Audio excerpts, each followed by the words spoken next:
Hello students. तो पिछले class में हम लोगों ने प्रिवेंशन ऑफ कोरोजन ये टॉपिक स्टार्ट किया था और कुछ पॉइंट डिस्कस किए थे कि किस तरह से किसी मेटल को कोरोजन होने से या रस्टिंग होने से बचाया जाए, क्योंकि कोरोजन या रस्टिंग से हमारे जो ऑब्जेक्ट्स हैं, मेटालिक ऑब्जेक्ट्स हैं, वो टूट फूट जाते हैं, ख़राब हो जाते हैं और हम लोग बहुत पैसे लगा के ख़रीदते हैं या दरवाज़ा खिड़की बनवाते हैं या बहुत सारी चीज़ें हैं जो मेटालिक चीज़ें हैं, आयरन से बनी हैं या अन्य चीज़ें जो कोरोजन की वजह से बर्बाद हो जाती हैं और हमारा इकोनॉमिकल बहुत लॉस होता है। तो उसके लिए हमको सावधान रहना पड़ेगा और कुछ तरीके अपनाने पड़ेंगे ताकि हमारे मेटल जो है कोरोड ना हो और रस्ट हो, वो मतलब हमारे मेटल सुरक्षित रहें।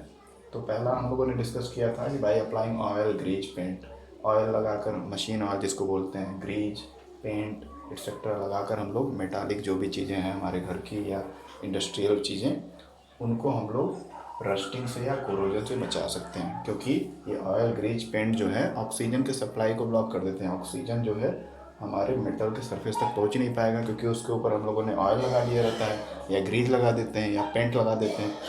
ठीक है, तो इस वजह से ये एडवांटेजियस मेथड है। ये हम लोग सिंपल छोटे लेवल पे कर सकते हैं कोरोजन को बचाने के लिए।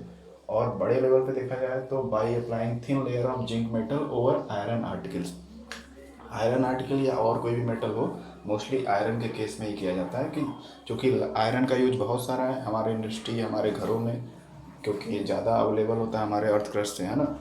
तो आयरन के ओर्स ज़्यादा है तो आयरन उनको मिलता भी ज़्यादा है, तो इसके बहुत सारे यूजेस भी हैं। इसकी अवेलेबिलिटी के आधार पर जो चीज़ ज़्यादा होती है उसके यूजेस भी बहुत सारे जगह पर होते हैं। दैट इज़ वाई आयरन जो है एक मेजर मेटल कह सकते हैं, है ना, इकोनॉमिकल पर्पज़ से। जो ब्रिज वगैरह बनते हैं या बहुत सारी मूर्तियाँ बनती हैं उसमें आयरन का यूज होता है। यानी बड़े बड़े इंफ्रास्ट्रक्चर, मशीनरी, फैक्ट्रीज वगैरह में जो भी चीज़ें होती हैं वो अधिकतर आयरन से बनी होती हैं। तो आयरन को बचाना बहुत ज़रूरी है, क्योंकि इसमें रस्टिंग बहुत तेज़ी से लगता है मॉइस्चर और ऑक्सीजन के प्रेजेंस में। तो हम लोग क्या कर सकते हैं, जिंक मेटल का एक पतला लेयर उस पर लगा दें, है ना, कोटिंग कर दें। मान लीजिए मेटल हमारा है, कोई भी मशीन है, किसी का पार्ट है, तो उसके ऊपर हम लोग जिंक मेटल का लेयर लगा देंगे। और जिंक मेटल का लेयर लगा देंगे तो ऑक्सीजन और वाटर का सप्लाई डायरेक्ट मेटल के कांटेक्ट में नहीं आएगा, जिंक के कांटेक्ट में आएगा। और जिंक जो है बहुत ही स्लोली रिएक्ट करता है, उतना क्विकली या उतना फास्टली रिएक्ट नहीं करता है ना, क्योंकि ये मॉडरेट रिएक्टिविटी वाले सीरीज में आता है, न बहुत ज़्यादा रिएक्टिव है न बहुत कम रिएक्टिव है। तो उतना तेज़ी से रिएक्ट नहीं करेगा। जब जिंक रिएक्ट नहीं करेगा वाटर और ऑक्सीजन से तो जिंक मतलब ब्रेक नहीं होगा, और जब जिंक ब्रेक नहीं होगा तो हमारा जो मेटल है, आयरन का पार्टिकल है या कोई भी ऑब्जेक्ट है, वो सुरक्षित रहेगा, है ना। क्लियर। तो इसलिए जिंक का लेयर हम लोग इस्तेमाल कर सकते हैं। जिंक के लेयर को हम लोग आयरन के आर्टिकल्स मतलब वस्तुएं जो है उसके ऊपर चढ़ा देंगे, उसके ऊपर अप्लाई कर देंगे पेंट के फॉर्म में या किसी और मेथड से इलेक्ट्रोप्लेटिंग करके। तो वो हमारा जो आयरन का आर्टिकल या वस्तु है वो पूरी तरह सिक्योर हो जाएगा, लंबे समय के लिए वो क्या हो जाएगा, सुरक्षित हो जाएगा। उस पर कोरोजन नहीं होगा, उस पर रस्टिंग नहीं होगी। ठीक है, ये जो छोटे मेथड है ये मतलब छोटे समय के लिए हमको सुरक्षित करते हैं हमारे मेटालिक चीज़ों को, जबकि ये है लॉन्ग टर्म के लिए। ठीक है, क्योंकि जिंक मेटल थोड़ा महंगा भी होता है, तो इसका इस्तेमाल किया जाता है बड़े बड़े जगहों पर, बड़ी बड़ी मशीनरी जो आयरन की बनी होती है वहाँ पर उसको रस्टिंग से बचाने के लिए। ठीक है, उसके अलावा ऑयल, ग्रीज का भी इस्तेमाल किया जाता है बड़ी बड़ी मशीनों में, देयर इज़ नो डाउट। ठीक, तो ये जो थिन लेयर जिंक मेटल का आयरन की चीज़ों पे लगाते हैं उसको कोरोजन से प्रोटेक्ट करने के लिए, इस प्रोसेस को बोलते हैं गैल्वेनाइजेशन। ये सारी चीज़ें आप पिछले क्लासेस में, लोअर क्लासेस में पढ़ चुके होंगे, है ना। अब हमारा तीसरा मेथड हम लोग पढ़ने जा रहे थे। तीसरा हमारा मेथड क्या है, तीसरा मेथड हमारा है by mixing metal with other metal और विथ नॉन मेटल। तो अगला मेथड हम लोग क्या कर सकते हैं कोरोजन से बचाने के लिए अपने मेटल्स को, कि एक मेटल में जिसमें कोरोजन होने का खतरा है उसको दूसरे मेटल से मिक्स कर दें, उस दोनों को मेटल को मेल्ट कर दें, पिघला दें और फिर मिक्स कर दें। तो उससे क्या होगा कि नया तरह का क्वालिटी वाला प्रोडक्ट मिलेगा, एक नया सब्सटेंस मिलेगा जिसको हम लोग एलॉय बोलते हैं, है ना। क्या बोलते हैं, एलॉय, एलॉय बोलते हैं। एलॉय यानी मिक्स मेटल, एलॉय यानी मिक्स मेटल, है ना, मिक्स मेटल। ठीक है, एलॉय को मिक्स मेटल जनरली बोला जाता है। दैट मीन्स कि सारे जो एलॉय होते हैं या मोस्ट ऑफ द एलॉय जो होते हैं वो मेटल, अलग अलग तरह के मेटल को एक फिक्स रेशियो में मिलाया जाता है पिघला करके, तो एक नया सब्सटेंस बनाते हैं जिसको एलॉय बोलते हैं, है ना। और उसमें कुछ अच्छी क्वालिटी होती है जो ओरिजिनल मेटल्स में नहीं होती है, जैसे हार्डनेस बढ़ जाता है, स्ट्रेंथ बढ़ जाता है, और साथ ही साथ कोरोजन रेजिस्टिविटी भी बढ़ जाता है। कोरोजन रेजिस्टिविटी यानी कि कोरोजन को रोकने वाली क्षमता भी बढ़ जाती है एलॉय में, जबकि वो मेटल में नहीं होती है, ठीक है। तो कई सारे एडवांटेज है, तो एलॉय बनाकर भी हम लोग कोरोजन को रोक सकते हैं, ठीक है। तो जब किसी मेटल में दूसरे मेटल को मिक्स करें या फिर नॉन मेटल मिक्स करें, उस प्रोसेस को एलॉइंग बोलते हैं, यानी एलॉय बनने का प्रोसेस, ठीक। लेकिन मोस्टली मेटल ही मिक्स किए जाते हैं। नॉन मेटल जो अगर मिक्स भी किए जाते हैं तो बहुत ही थोड़ी मात्रा में, बहुत ज़्यादा और मात्रा में यूज नहीं किए जाते हैं, है ना। ठीक है, तो एलॉय हमारा मिक्स मेटल हो गया। अब एलॉय के कुछ एग्जाम्पल मैंने यहाँ टेबल में बनाया है, इसको डिस्कस कर लेते हैं फटाक से। अधिकतर इसमें आपके कोर्स के बाहर के हैं, है ना, केवल लेकिन आपको जानकारी देने के लिए, आपको आपका नॉलेज बढ़ाने के लिए ये मैंने बना दिया है। इसमें से कुछ पे मैं टिक लगा दे रहा हूँ जो हमको पढ़ना है, जो मतलब आपके कोर्स में है, इसको आप लर्न कर सकते हैं, ठीक है। बाकी चीज़ों को आप लेफ्ट कर सकते हैं, छोड़ मतलब फ़िलहाल क्लास में देख सकते हैं, समझ सकते हैं, ये आपको काम आएगा फ्यूचर में। जैसे ये ब्रास के बारे में आपको लर्न करना है, ब्रॉन्ज के बारे में, स्टेनलेस स्टील के बारे में, है ना, और शोल्डर, ये 4 तरह के एलॉय के बारे में तो एटलीस्ट आपको याद रहना चाहिए, ठीक है। तो एलॉय बनाने से भी हम लोग कोरोजन को रोक सकते हैं। तो कुछ एलॉयस का हम लोग एग्जाम्पल ले लेते हैं, समझते हैं, है ना। सबसे पहला एलॉय है ब्रास। ब्रास जिसको पीतल बोलते हैं, क्या बोलते हैं, पीतल, पीतल, ठीक है। पीत कलर का होता है, पीत मतलब हिंदी में होता है पीला, ठीक है। तो पीले कलर का होता है ये ब्रास, और किसके मिलाने से बनता है, ये किन 2 मेटल्स को मिलाने से बनता है, कॉपर और जिंक, जिसमें कॉपर का परसेंटेज 70% होता है, जिंक का 30%, ठीक है। तो उससे इन दोनों को पहले तो मेल्ट करेंगे, ठीक है। कोई भी एलॉय बनाने के लिए मेटल जो चाहता है उनको पहले मेल्ट करना पड़ता है, हर एक मेटल का अपना मेल्टिंग पॉइंट होता है, और अधिकतर मेटल का आप जानते हैं मेल्टिंग पॉइंट हाई होता है ना, बहुत हाई टेम्परेचर पे वो मेल्ट करते हैं। तो सबसे पहला टास्क तो यही है कि सारे मेटल जो भी हमको रिक्वायर्ड है उनको मेल्ट करें, उनके पार्टिकुलर मेल्टिंग पॉइंट से हाई टेम्परेचर देकर, ठीक। जब वो मेल्ट हो जाएंगे तो फिर हमको कितना अमाउंट बनाना है एलॉय का, उसके हिसाब से फिर फिक्स रेशियो में उनको मिलाएंगे। जैसे कि यहाँ 70% कॉपर और 30% जिंक, तो इन दोनों को मिलाएंगे पिघलाने के बाद, और फिर नॉर्मल टेम्परेचर पर उसको कूल होने देंगे, ठंडा होने देंगे, तो हमको एक नया प्रोडक्ट मिलेगा येलो कलर का, दैट इज ब्रास, है ना। अब ये एक थोड़ी सी और जानकारी इसमें आप समझ सकते हैं, कॉपर का जो कलर होता है रेडिश ब्राउन होता है। आप कॉपर के सामान देखे होंगे घर वगैरह में जो होते हैं, रेडिश ब्राउन कलर का होता है, कॉपर या तांबा जिसको बोलते हैं। जिंक जो होता है वो ग्रे कलर का लिटिल बिट होता है और थोड़ा सा चमकीला होता है, जैसे कि चांदी। तो ये दोनों के मिलने से येलो कलर का प्रोडक्ट बन रहा है, समथिंग न्यू, है ना। और इसका स्ट्रेंथ भी बढ़ जाता है, और आप देखेंगे ब्रास या पीतल के जो भी सामान होते हैं, वस्तुएं होती हैं, उस पर जंग नहीं लगता है, कोरोजन नहीं होता है।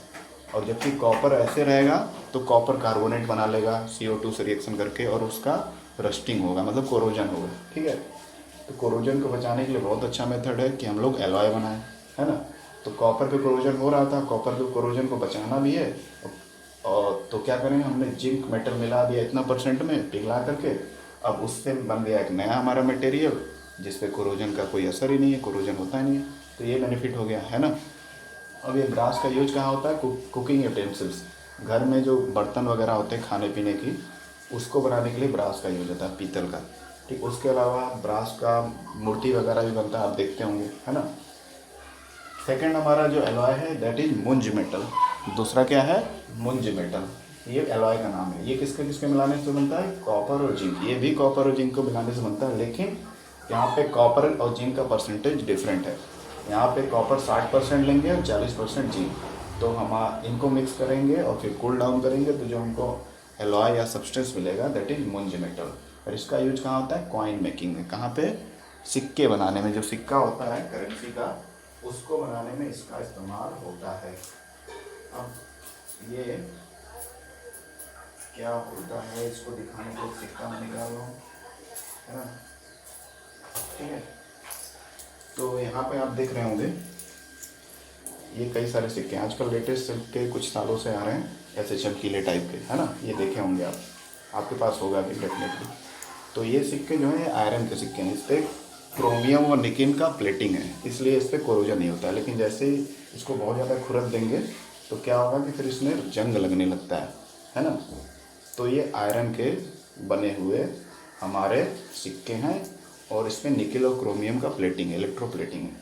और ये सिक्का आप देख रहे हैं, इस तरह का जो सिक्का पहले आता था 1 रुपये का, 2 रुपये का, 5 रुपये का, अभी भी कुछ आता है, अदरवाइज सब ख़त्म हो गया, अब इसी टाइप के आते हैं। तो ये जो सिक्का है ये मुंज मेटल का है, ये जो एलॉय बना है ये मुंज मेटल है, ठीक है। ठीक, तो मुंज मेटल इस तरह का होता था, इसको आप समझ सकते हैं। तो और इसका देखिए कलर भी थोड़ा येलोविश टाइप का है ना। और इस पर कभी भी कोरोजन नहीं होता है, कभी भी जंग नहीं लगता है, और साथ ही साथ ये काफ़ी सॉलिड मजबूत भी होता है। तो सिक्के बनाने के लिए कॉपर और जिंक को जब 60 और 40 के रेशियो में 60% और 40% मिलाएंगे तो मुंज मेटल नाम का एलॉय मिलता है, जिससे सिक्के बनाए जाते थे। आजकल ये कम हो गए इस तरह के सिक्के, आजकल आयरन वाले सिक्के आ गए इस तरह के चमकीले। ठीक, और चमकीले क्यों हैं? क्योंकि इस पर क्रोमियम और निकिल का प्लेटिंग है, that is why they are shining, है ना। उसके बाद नेक्स्ट हम लोग एलॉय देखेंगे डच मेटल। ये भी कॉपर जिंक का है, इसमें कॉपर 80% है और जिंक 20%। ठीक, और इन दोनों को मिलाने पे क्या बन रहा है? फेक ज्वेलरी, नकली ज्वेलरी।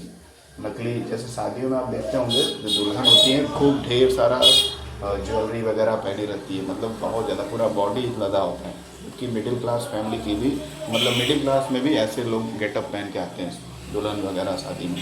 तो वो इतना ज़्यादा अगर एक्चुअल रियल ऑर्नामेंट या रियल ज्वेलरी रहेगा तो करोड़ों में हो जाएगा, है ना। क्योंकि वो आधा किलो, अपना नहीं कितने किलो में चला जाएगा उसका वेट, उसको देख के इतना लगता है। तो आजकल क्या होता है, फैशन के दौर में दिखाने के लिए, समाज में अपने आप को अच्छा करने के लिए नकली ज्वेलरी, मतलब गोल्ड जैसा ही लुक आएगा, है ना, लेकिन रहेगा वो गोल्ड नहीं, वो बन रहेगा हमारा डच मेटल। डच मेटल नाम का एक एलॉय होता है जिससे नकली ज्वेलरी बनाई जाती है, ताकि लोग पार्टी वगैरह में उसको पहन के जाएं और वो लगे कि ओरिजिनल जैसा है, बट एक्चुअली में ओरिजिनल नहीं होता है। ठीक है, क्योंकि हम लोग उतना जितना ज्वेलरी शादी वगैरह में एक्चुअली में देखा जाता है पहनते हैं लोग, एक्चुअली में खरीदेंगे तो उतना अफोर्ड नहीं कर पाएंगे, तो नकली ज्वेलरी से ही काम चला लेते हैं। तो एक सस्ते वाले नकली ज्वेलरी जो होते हैं वो डच मेटल नाम के एलॉय से बनते हैं, जो कि कॉपर जिंक का ही एक एलॉय है, जिसमें कॉपर 80%, जिंक 20%। नेक्स्ट है शोल्डर। ठीक है, शोल्डर क्या होता है? ये एक एलॉय है स्टैनेट और लेड के बीच में। स्टैनेट मतलब टीन और लेड मतलब शीशा। तो स्टैनेट और लीड को 67% और 33%, स्टैनेट इसमें 67% रहेगा और लेड 33%। इन दोनों को मिक्स करेंगे तो हमको शोल्डर नाम का एलॉय मिलेगा। इसका यूज वेल्डिंग ऑफ वायर्स को वेल्ड करने में होता है। वायर मतलब जैसे कि चिप वगैरह होता है कंप्यूटर का, टीवी का, मोबाइल का चिप, अदर बहुत सारे डिवाइसेस होते हैं, उसमें कई सारे डिवाइसेस लगे होते हैं चिप पे, उसमें वायर का कनेक्शन करना होता है। तो हम लोग ऐसे बांधते नहीं हैं, उसमें एक वायर को मेल्ट करके चिपकाते हैं, मतलब। तो वही जो होता है हमारा सोल्डिंग आयरन नाम का, इसको कॉमन भाषा में लोग बोलते हैं सोल्डिंग आयरन। ये तार जैसा होता है, इसको एक मशीन सोल्डिंग आयरन नाम का होता है, उस पर टच कराएंगे तो पिघलने लगता है, और इसी का इस्तेमाल करके हम लोग अलग अलग वायर को सर्किट पे या चिप पे जोड़ते हैं वायरिंग के लिए, है ना। तो ये वेल्डिंग ऑफ वायर के लिए यूज होता है, वायर को जोड़ने के लिए सर्किट में, चिप में, ये इसका यूज किया जाता है। इसका वेल्डिंग मतलब घर के वेल्डिंग में नहीं यूज होना है, ठीक है, ये समझिए। ये केवल चिप वगैरह या इलेक्ट्रिक सर्किट के पॉइंट ऑफ व्यू से बोला जा रहा है। और जो दरवाजे खिड़की लोहे के बनते हैं उसका वेल्डिंग अलग फिनोमेना है, तो उसकी बात नहीं हो रही। ठीक, ये इलेक्ट्रॉनिक छोटे मतलब मशीन के लेवल की बात हो रही है कि जो चिप होते हैं किसी भी डिवाइस के, इलेक्ट्रॉनिक डिवाइस के, उसमें वायर का जो कनेक्शन होता है, वायर जो जुड़े होते हैं चिप से या सर्किट से, वो शोल्डर नाम के एलॉय की मदद से ही जुड़े होते हैं। नेक्स्ट है हमारा रोज मेटल। इसमें 3 मेटल हैं, बिस्मथ, लेड और टीन। Bismuth 50%, lead 28%, stannate 22%। ठीक है, और इससे मिलके, इन तीनों से मिलकर के इस फिक्स रेशियो में रोज मेटल नाम का एलॉय बनता है। और इसका इस्तेमाल कहाँ होता है इस एलॉय का? ऑटोमेटिक फ्यूज में, जो आजकल एडवांस फ्यूज हो गए हैं जो ऑटोमेटिकली अपने आप कट ऑफ हो जाते हैं, है ना।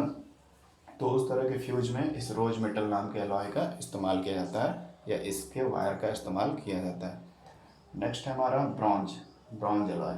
ब्रॉन्ज जो है वो कॉपर और टीन को मिला के, कॉपर स्टैनेट, स्टैनेट मीन टीन, है ना, इसको याद रखिए, इसमें मैं बार बार बता रहा हूँ। एसएल फॉर स्टैनेट, स्टैनेट मीन टीन, जिसको टीन बोलते हैं कॉमन नेम में। तो कॉपर और टीन को मिलाएंगे, जिसमें कॉपर 90%, टीन है 10%। तो इससे मिलके जो एलॉय बनता है दैट इज ब्रॉन्ज। ठीक है। अब ब्रॉन्ज के बारे में अगर बात की जाए, ब्रॉन्ज के बारे में बात की जाए तो ब्रॉन्ज नाम आप सुने होंगे खेलों में, जैसे ओलंपिक गेम्स या कोई भी मल्टीपल गेम्स वाले जो फिनोमेना होते हैं, इवेंट्स होते हैं, तो उसमें 3 तरह के अवार्ड दिए जाते हैं, गोल्ड मेडल, सिल्वर मेडल और ब्रॉन्ज मेडल। ठीक है। तो ये ब्रॉन्ज है। ठीक है। ब्रॉन्ज को क्या बोलते हैं? कांसा। कांसा, कांसा ऐसे बोलते हैं, कांसा। तो इसका कलर अगर आप देखेंगे गूगल वगैरह पे सर्च करके किसी मेडल का, तो बहुत ही डार्क ब्राउन होता है, एकदम ब्लैकिश, ऑलमोस्ट ब्लैक ही होता है, थोड़ा थोड़ा रेडिश होता है। ठीक है। तो रेडिशनेस क्यों आता है? क्योंकि कॉपर इसमें बहुत ज़्यादा है, 90% है, और 10% इसमें टीन है। टीन थोड़ा सा वाइट कलर का होता है, सिल्वरी टाइप का होता है ना। तो इस वजह से इनको मिलाने से ब्रॉन्ज बनता है। और ब्रॉन्ज का इस्तेमाल बहुत सारी चीज़ों को बनाने में होता है, जैसे कॉइन, सिक्का बनाने में। पहले के समय में सिक्का ब्रॉन्ज का बनता था, लेकिन ये काफ़ी महंगा होता था, तो अब ये ख़त्म हो गया। तो मैंने भी 1-2 सिक्के देखे हैं बहुत छोटे करेंसी के, मैंने रखे थे कलेक्ट करके, फिर वो कहीं खो गया। तो मेरे दादा परदादा के समय में शायद, उससे भी पहले के ऑलमोस्ट पुराने सिक्के पड़े हुए थे जो ब्रॉन्ज के थे, एकदम डार्क ब्राउन कलर के, एकदम लगभग काले जैसे, थोड़ा सा रेडिशनेस उसमें रहा। तो कॉइन बनाने के लिए यूज होता है। बेल, घंटी बनाने के लिए जो मेटालिक घंटी होती है, बेल होती है, उसको बनाने के लिए। यूटेंसिल, बर्तन भी इसके बनाए जाते थे, हो सकता है राजा महाराजा लोग इसको बनाते रहे होंगे, इसका बर्तन ब्रॉन्ज का, है ना। तो इसके मल्टीपल यूज हैं। फिर आता है स्टेनलेस स्टील। अगला आता है स्टेनलेस स्टील। स्टेनलेस स्टील, अब स्टील की बात आई तो स्टील में यूज हो रहा है 82% आयरन। तो आयरन बहुत ज़्यादा परसेंट में है, तो आयरन की बात कर लेते हैं, है ना। आयरन की बात कर लेते हैं, तो आ गया हमारा आयरन, Fe। अब आयरन की बात करेंगे तो आयरन के कई सारे टाइप होते हैं, जैसे कि हम लोगों ने पढ़ा था आयरन के कई सारे एलॉयस होते हैं, सॉरी, आयरन के कई सारे ओर होते हैं, जैसे और मेटल के कई सारे ओर होते हैं, जिससे हम लोग उस मेटल को प्राप्त करते हैं और फिर प्योरीफाई करते हैं, है ना।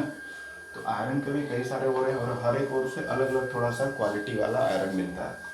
किसी को पिग आयरन बोलते हैं, तो किसी को रॉट आयरन बोलते हैं, ऐसे कई सारे नाम पड़े हुए हैं आयरन के, उनकी क्वालिटी में थोड़ा थोड़ा फ़र्क होता है। ठीक। और एक, अब इन सबको प्योरीफाई किया जाता है, इलेक्ट्रोलाइटिक रिफाइनिंग, जैसे कि हम लोगों ने पढ़ा था। तो ये जो आयरन मिलेगा हमको अलग अलग ओर से, उसको प्योरीफाई करेंगे, जैसे सभी मेटल के केस में करते हैं। तो हमको फिर मिलेगा क्या? प्योरीफाई करने के बाद, प्योरीफाई करेंगे या रिफाइनिंग करेंगे, रिफाइनिंग लिख देने ज़्यादा सही है। तो रिफाइनिंग करने के बाद हमको क्या मिलेगा? Pure iron. Pure iron. अब प्योर आयरन जो है, इसका समस्या ये है कि बहुत ये सॉफ्ट होता है। प्योर आयरन बहुत ही सॉफ्ट होता है।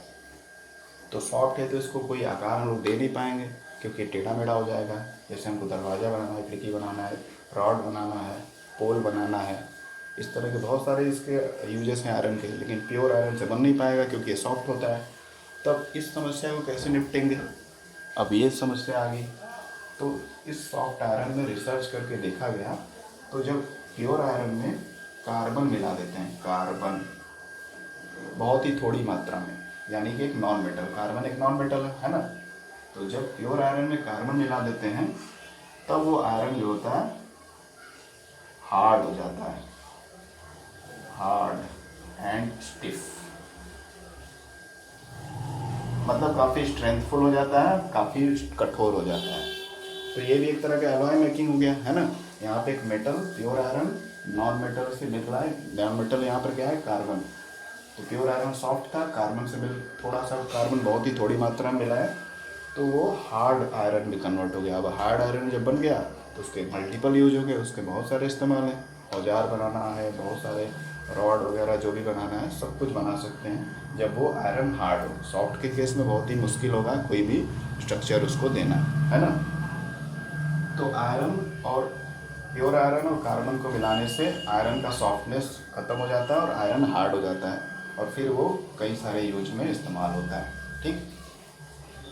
अब लेकिन आयरन पे फिर वही समस्या आती है कि आयरन की जो चीज़ बन गई है, अगर को जैसे हार्ड हो गया ठीक है काम आएगा, लेकिन आयरन का रस्टिंग होता है, मॉइस्चर और एयर के कांटेक्ट में रहेगा, तो उस केस में क्या करेंगे, गैल्वेनाइजेशन कर सकते हैं, आयरन के ऊपर लेयर चढ़ा देंगे जिंक मेटल का, ये कर सकते हैं। या फिर दूसरा तरीका क्या है, दूसरा तरीका क्या है, जैसे कि मैंने अभी सिक्का दिखाया था आपको, ये सिक्का है ना, तो ये चमक रहा है, तो ये आयरन का सिक्का है, इस पर कभी चुंबक से चिपकाएंगे तो चिपक जाएगा। अब इसमें क्या है, निकिल और क्रोमियम, निकिल और क्रोमियम मेटल का इलेक्ट्रोप्लेटिंग किया गया है, जिससे क्या होगा ये कि ये अंदर जो मेटल मतलब आयरन है उसको रस्ट नहीं लगने देगा, है ना, समझ में आया बात। तो रस्टिंग से रोकेगा। एक तो गैल्वेनाइजेशन कर सकते हैं, दूसरा मेथड है कि निकल क्रोमियम मेटल का उस पर इलेक्ट्रोप्लेटिंग कर दें या उसमें मिक्स कर दें, ठीक है, या मतलब एलॉय बना दें, तो उससे क्या होगा कि आयरन में रस्टिंग नहीं होगी, क्योंकि आयरन ऑक्सीजन और मॉइस्चर के कांटेक्ट में आएगा ही नहीं। ठीक है, क्लियर हो गया। अच्छा, तो देखिए प्योर आयरन में, प्योर आयरन है उसमें बहुत ही कम मात्रा में 0.05% के आसपास कार्बन मिलाया जाता है उसको हार्ड करने के लिए, है ना, उसको हार्डनेस प्रोवाइड करने के लिए, ताकि कठोर हो जाए हमारा आयरन, है ना, हार्डनेस। तो आयरन में हार्डनेस लाने के लिए बहुत ही थोड़ी मात्रा में, आप देख रहे हैं 0.1% भी नहीं है ढंग से, उतना ही सफिशिएंट है आयरन को हार्ड बनाने के लिए। ठीक, जब आयरन हार्ड हो जाएगा तो फिर उसका क्या इस्तेमाल करेंगे, देखिए यहाँ पर लिखा है स्टेनलेस स्टील। ठीक है, स्टेनलेस स्टील जो है एक तरह का स्टील है, स्टील का जानते हैं आप यूज, बहुत सारे बर्तन जो होते हैं घर के लगभग सभी स्टील से बने होते हैं, या अधिकतर कुछ थोड़े मोड़े एल्युमिनियम से बने होते हैं, तो यूटेंसिल्स में यूज होता है। सर्जिकल टूल्स, जितने भी ऑपरेशन थिएटर में टूल्स यूज होते हैं, जो चीर फाड़ करना है, पोस्टमार्टम करना है या कोई सर्जरी करना है, तो सारे के सारे डिवाइसेस या औजार या टूल्स स्टेनलेस स्टील के बने होते हैं। ठीक है, अब स्टेनलेस स्टील में क्या क्या कंपोजिशन है, किन किन मेटल को मिला के बनाया जाता है एलॉय, एक तरह का एलॉय है। तो इसमें आयरन होता है 82% और लगभग 18% निकिल और chromium, Ni for nickel, Cr for chromium, ये दोनों मेटल 18% के आसपास होते हैं। तो ये सब मिलते हैं तो स्टेनलेस स्टील बनता है, और स्टेनलेस स्टील बन जाएगा तो फिर हम कई सारे मल्टीपल उसके यूज होते हैं। सर्जिकल टूल सारे उसी के बने होते हैं, स्टेनलेस स्टील के, और यूटेंसिल जो घरों के बर्तन होते हैं बहुत सारे, वो भी इसी के बने होते हैं, और भी इसके कई सारे इस्तेमाल हैं। ठीक है, समझ गया। तो देखिए इससे हमको क्या समझ में आया कि आयरन को पहले तो हार्ड करना रहता है, हार्ड करने के लिए उसमें कार्बन बहुत ही ना के मात्रा के बराबर, इतना परसेंट तो मतलब नेग्लिजिबल है, बट है, उसका एग्जिस्टेंस को हम लोग नकार नहीं सकते। फिर उसमें बाकी चीज़ें मिलाएंगे, निकिल क्रोमियम, तो फिर उसको क्या कर देगा, एक तरह का कोरोजन रेजिस्टेंट आइटम बना देगा, उस पर कोरोजन या रस्टिंग कुछ होगा ही नहीं, है ना, क्लियर। चलिए ये हो गया। अब इसके बाद अब हम लोग अगला टॉपिक पढ़ेंगे। ठीक है, अगला टॉपिक क्या है, इसी का अगला पॉइंट है, एलॉय के बारे में ही पढ़ना है, एलॉय ही हमारा लास्ट टॉपिक है, तो फटाक से उसको समझ लेते हैं बिना किसी देरी के। ठीक है, हाँ, तो अगला हमारा टॉपिक है गोल्ड। गोल्ड यानी AU, जिसका सिंबल AU होता है। ठीक है, तो गोल्ड, अब गोल्ड जो होता है, गोल्ड की प्योरिटी को मेजर करने के लिए, गोल्ड की प्योरिटी को मेजर करने के लिए या डिनोट करने के लिए, इंडिकेट करने के लिए एक यूनिट होता है जिसको क्या बोलते हैं, एक मिनट, क्या गड़बड़ हो रहा है, प्योरिटी यूनिट, कैरेट। ठीक है, कैरेट, आप सुनते होंगे कि गोल्ड इतने कैरेट का है, उतने कैरेट का है, 24 carat gold, 22 carat gold, 20 carat gold. तो एक कैरेट क्या है, एक तरह का यूनिट है, किसका यूनिट है, गोल्ड की प्योरिटी का यूनिट। जितना ज़्यादा कैरेट रहेगा उतना ही प्योर गोल्ड रहेगा, सिंपल सी बात। ठीक है, तो ये प्योरिटी का यूनिट है। Carat is the unit of purity for the metal gold. ठीक, क्लियर। अब सबसे शुद्ध जो गोल्ड होता है उसका जो कैरेट में यूनिट दिया गया है वो 24 कैरेट दिया गया है। कितना? 24 कैरेट, यानी 24 कैरेट अगर गोल्ड है, AU है, दैट मीन्स वो प्योर मेटल है, प्योर गोल्ड है। ठीक है, 24 कैरेट गोल्ड यानी प्योर गोल्ड। अब दिक्कत ये है, सेम आयरन की तरह, आयरन जैसे प्योर होता है तो सॉफ्ट होता है, प्योर गोल्ड भी क्या होता है? सॉफ्ट होता है। तो pure gold which is 24 carat in purity is very soft in nature. ठीक, अब सॉफ्ट है तो कोई भी ऑर्नामेंट, कोई भी हम लोग उसको शेप नहीं दे पाएंगे। जो भी ज्वेलरी बनवानी है तो वो तो शेप ले नहीं पाएगा, तो समस्या आ जाएगी। और उसको शेप देना है, शेप देने के लिए उसको हार्डनेस आना चाहिए, कुछ हार्डनेस तो रहे एटलीस्ट, तब ना उसका कुछ आकार दिया जाएगा। तो इसको हार्ड करने के लिए, ताकि एक पार्टिकुलर शेप दिया जाए, अलग अलग आकार दिया जाए, जैसा डिमांड रहेगा कस्टमर का, अंगूठी बनवाना है या कुछ भी बनवाना है, तो उसमें कुछ परसेंटेज, थोड़ा सा परसेंटेज कॉपर और सिल्वर मिलाते हैं, कॉपर या सिल्वर।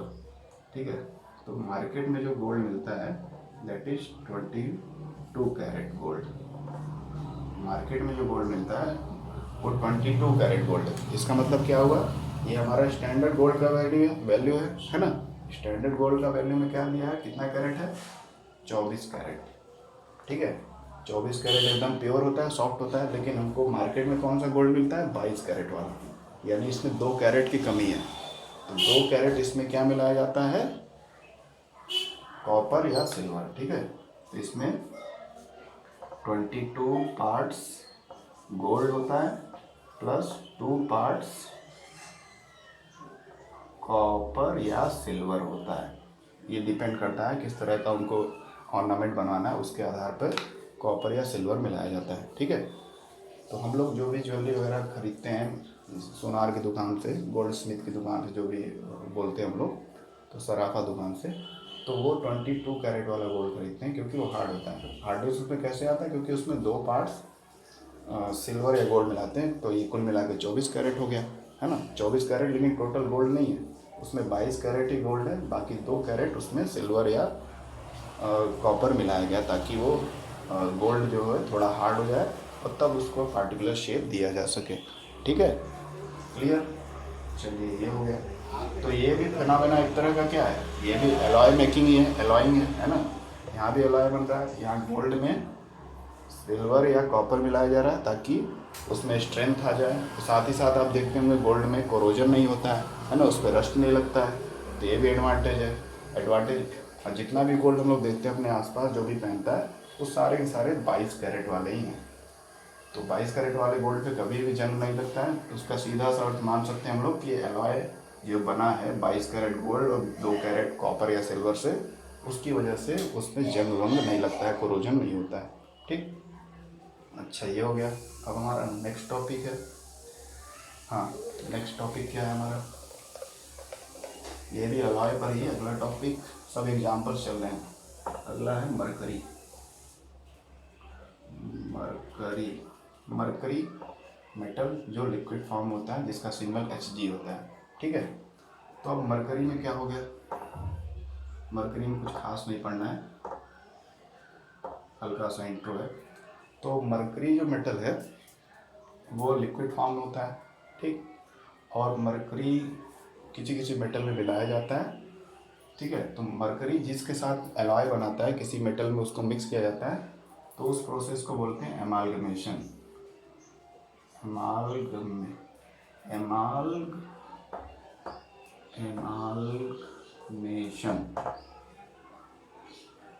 एमालगमेशन एक इंग्लिश वर्ड है जिसका मतलब होता है जुड़ना, किसी चीज़ का ज्वाइन होना, मिलना।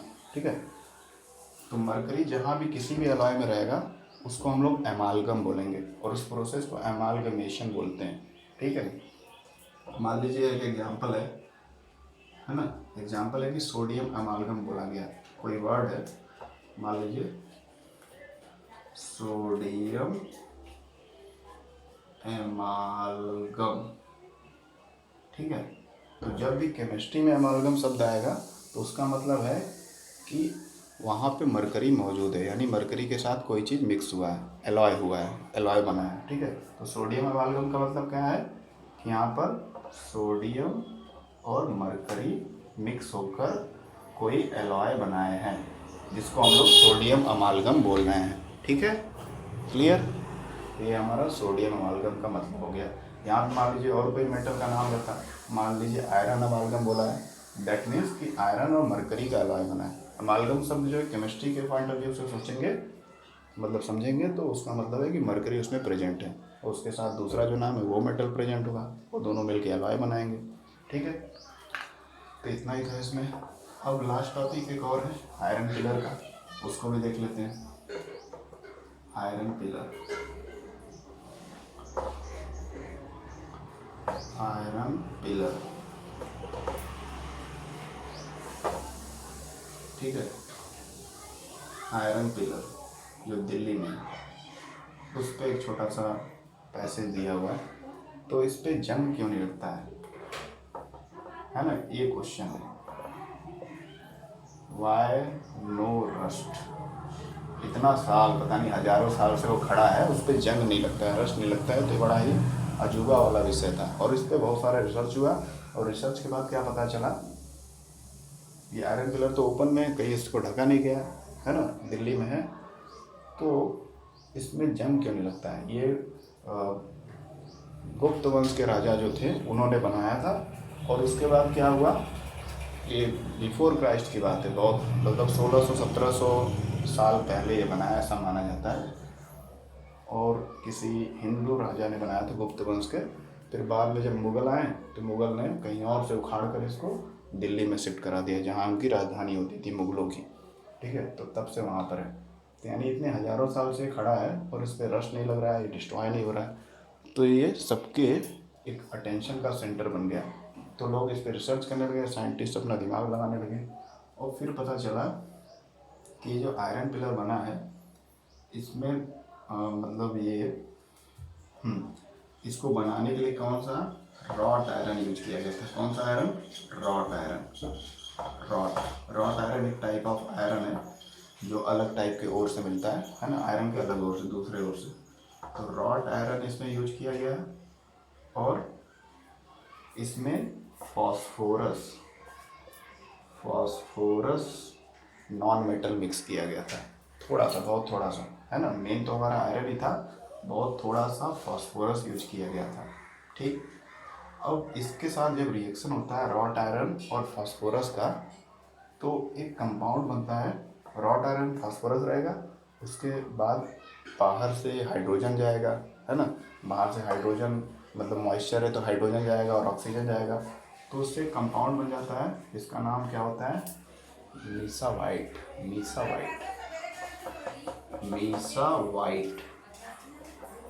ठीक है, इसका फार्मूला बहुत लेंथी है, तो उसको अभी समझने की आवश्यकता नहीं है। मीसावाइट, देखिए मीसावाइट नाम का एक कंपाउंड बनता है ना। और ये मीसावाइट कंपाउंड में क्या क्या होता है, आयरन, ऑक्सीजन और हाइड्रोजन। और ये सारे चीज़, ये मीसावाइट बनने के लिए फास्फोरस रिस्पॉन्सिबल है, जो उस समय के लोगों ने आयरन के साथ मिक्स किया था थोड़ी मात्रा में, है ना। आयरन के साथ उस समय के लोगों ने जब फास्फोरस मिक्स किया था, तो इन दोनों के मिलने से बाद में बाहर से जो ऑक्सीजन जा रहा है, सप्लाई हो रहा है उस पर, और हाइड्रोजन जो मॉइस्चर जा रहा है, वो सब मिल करके मीसावाइट नाम का कंपाउंड बना रहे हैं, और जो कि हाईली रेजिस्टेंट है कोरोजन के, रेजिस्टेंट टू रस्टिंग या कोरोजन। ठीक है, ये जो कंपाउंड होता है, ये इसको कभी भी रस्टिंग नहीं लग सकता है। तो यही रीज़न है कि आयरन पिलर जो दिल्ली में हज़ारों साल से, 1600-1700 साल लगभग, उसमें रस्ट क्यों नहीं लगता है, क्योंकि वो रॉट आयरन और फास्फोरस से मिला के बना हुआ है, जिसमें मैक्सिमम आयरन ही है, 99% कह सकते हैं, थोड़ा सा फास्फोरस मिला था, और ऑक्सीजन वगैरह से रिएक्ट करके वो मीसावाइट नाम का एक कंपाउंड बनाता है, जो कि रस्टिंग को पूरी तरह से रोकता है, यानी ऑक्सीजन को रस्ट बनाने से, रस्ट वाला कंपाउंड बनाने से रोकता है। ठीक है, तो इस वजह से आयरन पिलर इतने लंबे समय तक अभी तक स्टेबल है, और उस पर जंग नहीं लगा है, वो टूटा फूटा नहीं है। ठीक, तो इस तरह से इस चैप्टर का एंड होता है। Okay, thank you.